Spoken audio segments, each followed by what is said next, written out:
6-ാം നൂറ്റാണ്ടിനു ശേഷം ജീവിച്ചിരുന്ന പരിശുദ്ധ മോർ ഗ്രിഗോറിയോസ് ബാവായ്ക്കുണ്ടായ സ്വർഗ-നരക ദർശനങ്ങൾ 6-ാം ഭാഗം. ചില സ്ത്രീകൾ മലർന്നു കിടക്കുന്നു. നീണ്ട രോമങ്ങളുള്ള ഭയങ്കര പുഴുക്കൾ അവരുടെ കണ്ണുകളെ കുത്തിത്തുളയ്ക്കുകയും കറുത്ത നീളമുള്ള അഗ്നിസർപ്പങ്ങൾ അവരുടെ മുഖത്ത് കടിച്ചു മുറിപ്പെടുത്തുകയും അവർ നിലവിളിക്കുകയും ചെയ്യുന്നു. ആ സ്ത്രീകൾ തങ്ങളുടെ മുഖങ്ങളെ ചുവപ്പിച്ചും കണ്ണെഴുതിയും സൗന്ദര്യവർദ്ധനവിന് പാടുപെട്ട് പുരുഷന്മാരെ ചതിച്ചവരും തലമുടി കൂന്തലുകൾ ഉണ്ടാക്കി മുഖം മറയ്ക്കാതെ യുവാക്കന്മാരെ മോഹിപ്പിക്കുന്നവരുമാകുന്നുവെന്ന് പറഞ്ഞു. ചിലർ നിൽക്കുന്നു. സിംഹങ്ങളുടെ തല പോലെ തലയുള്ള അഗ്നിസർപ്പങ്ങൾ അവരുടെ മുഖങ്ങളിലും ദേഹങ്ങളിലും കടിച്ചു മുറിപ്പെടുത്തി അതിനെ വേദനപ്പെടുത്തുന്നു. അവർ ചങ്ങലകളാൽ ബന്ധിക്കപ്പെട്ടുമിരിക്കുന്നു. ഞാൻ അവരെ കണ്ട് കരഞ്ഞുപോയി. അവർ വേശ്യാദോഷികളും വ്യഭിചാരകരും ശാരീരിക അധമവികാരങ്ങളല്ലാതെ മറ്റൊന്നും വിചാരിക്കാത്തവരുമാകുന്നുവെന്ന് പറഞ്ഞു. ചിലർ കറുത്ത മുഖങ്ങളോടുകൂടിയിരിക്കുന്നു. അഗ്നികയറുകൊണ്ട് അവരുടെ കൈകൾ അവരുടെ പിടലുകളിൽ കെട്ടപ്പെട്ടിരിക്കുന്നു. അവർ ഇടത്തൂട്ട് വിശ്വാസങ്ങളുടെ കർത്താക്കന്മാരാകുന്നുവെന്ന് പറഞ്ഞു. ചിലർ മലർന്നു കിടക്കുന്നു. ദൂതന്മാർ അവരുടെ വായ് തുറന്ന് അഗ്നിക്കട്ടകളെ ഇടുന്നു. ചിലർ അവരുടെ ഉദരങ്ങളെ കീറി അകത്തുനിന്ന് കുടൽമാലകൾ വലിച്ചു ചാടിക്കുന്നു. അവർ നോയമ്പുകൾ ആചരിക്കാതെ തർക്കം പറഞ്ഞ് കള്ളക്കാരണങ്ങൾ പറഞ്ഞു വയറിനെ സ്നേഹിച്ച് ഭക്ഷിച്ചുകൊണ്ടിരിക്കുന്നവരാകുന്നുവെന്ന് പറഞ്ഞു. ചിലർ ഒറ്റക്കാലിന്മേൽ നിൽക്കുന്നു. അവരുടെ കൈകൾ കുരിശ് പോലെ നീട്ടിപ്പിടിച്ചിരിക്കുന്നു. അവരുടെ തലയിൽ പർവ്വതങ്ങൾ പോലെ വലിയ അഗ്നിക്കല്ലുകൾ വീഴുന്നു. അവർ നിലവിളിക്കുന്നു. അവർ സംസാരിച്ചിട്ട് തെളിയുന്നില്ല.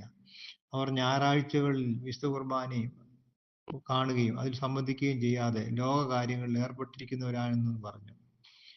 ചിലർ നിൽക്കുന്നു. കറുത്ത ദൂതന്മാർ അഗ്നികുന്തങ്ങൾ അവരുടെ ചങ്കുകളിൽ കുത്തിയിറക്കുന്നു. മറ്റു ദൂതന്മാർ അവരുടെ മുഖത്ത് അടിക്കുന്നു. കർത്താവെ, കരുണ ചെയ്യണമേ എന്ന് പറയുവാൻ അവർക്ക് നിവൃത്തിയില്ല. അവർ തിന്മയെ സ്നേഹിച്ചിരുന്നവരും തങ്ങളുടെ നേരെ കുറ്റം ചെയ്തവരോട് ക്ഷമിക്കാത്തവരുമായ കഠിന ഹൃദയരാകുന്നുവെന്ന് പറഞ്ഞു. ചിലർ നിൽക്കുന്നു. ദൂതന്മാർ അഗ്നിസമമായ ഗന്ധവും കീലും അവരുടെ മേൽ ഒഴിക്കുന്നു.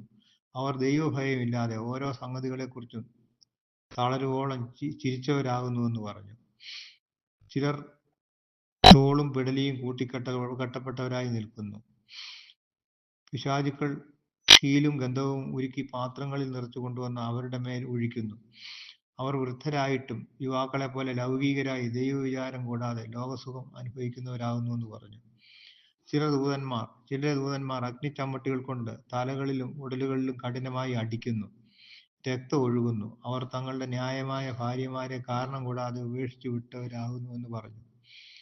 കാഴ്ചയ്ക്ക് വിരൂപികളായ ദൂതന്മാർ അഗ്നിക്കത്തികൾ പിടിച്ച് ചിലരുടെ ഗുഹ്യ അവയവങ്ങളെ മുറിക്കുന്നു. അവ പിന്നെയും കൂട്ടിപ്പിടിപ്പിക്കുന്നു. അവർ മഹാസങ്കടത്തോടെ അതിവേദനയിൽ നിലവിളിക്കുന്നു. അവർ ന്യായമായ വിവാഹത്തെ ഉപേക്ഷിച്ച് അനീതിയായി ജീവിച്ചിരിക്കുന്നവരാകുന്നുവെന്ന് പറഞ്ഞു.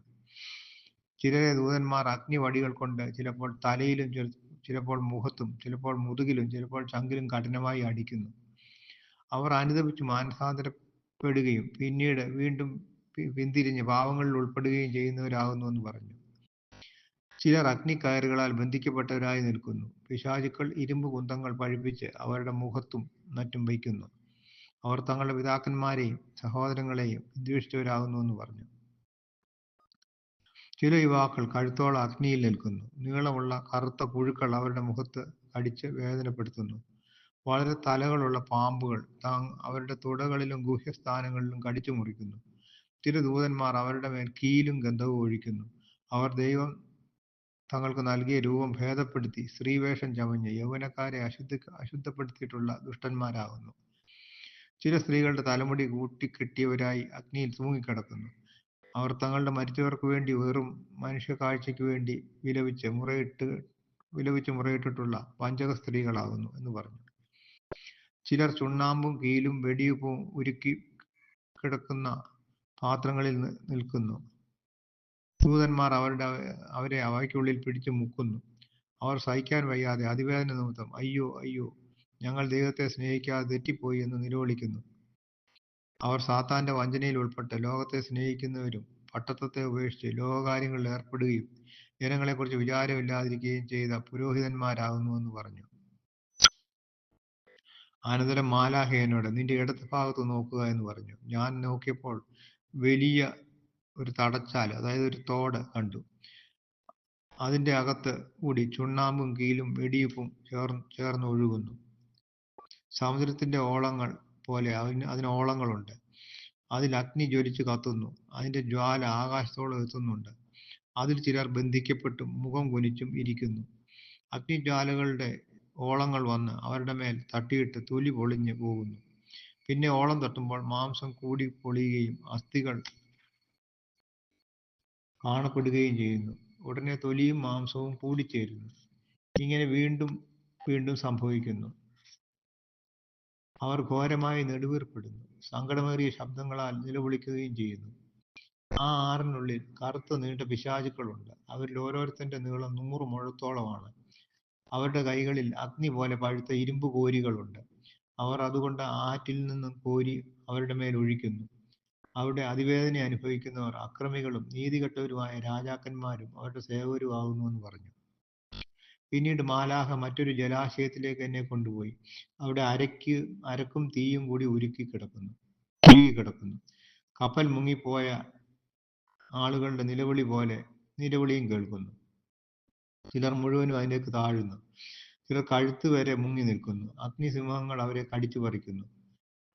മേൽ നിന്ന് തീയും കീലും കൂടിച്ചേർന്ന് ഉരുകി ദുർഗന്ധത്തോടെ അവരുടെ മേൽ വീഴുന്നു.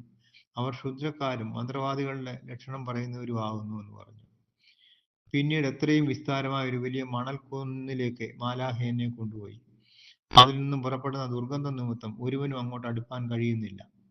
ആയതുകൊണ്ട് മാലാഖ ദുർഗന്ധത്തെ തങ്ങളിൽ നിന്ന് തടുത്തു. കീലും ഗന്ധവും കൂടി ഒഴുകി വരുന്ന ഒരു സ്ഥലം അവിടെയുണ്ട്.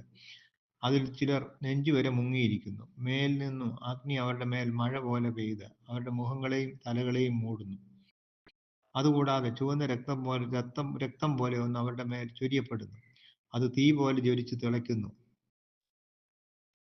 അതിന്റെ തിളപ്പിന് ഒരിക്കലും അടക്കമില്ല. അത്യുന്നതനായ ദൈവത്തെ നിഷേധിക്കുന്നവരും കൊലപാതകന്മാരും ആകുന്നു എന്ന് പറഞ്ഞു. അതിനുശേഷം മാലാഖ എന്നെ വേറൊരു സ്ഥലത്തേക്ക് കൊണ്ടുപോയി. അവിടെ ചിലർ മലർന്നു കിടക്കുന്നു.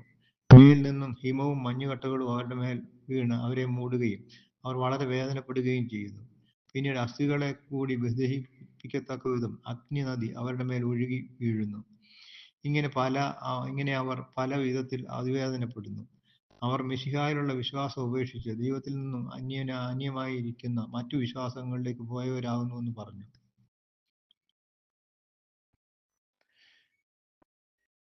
പിന്നീട് മാലാഖ എന്നെ പിന്തുടരുകയാണെന്ന് പറഞ്ഞു.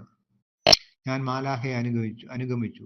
മഹാ അന്ധകാരം നിറഞ്ഞൊരു സ്ഥലം കണ്ടു. അതിൽ അഗ്നിക്കയറുകളുണ്ട്.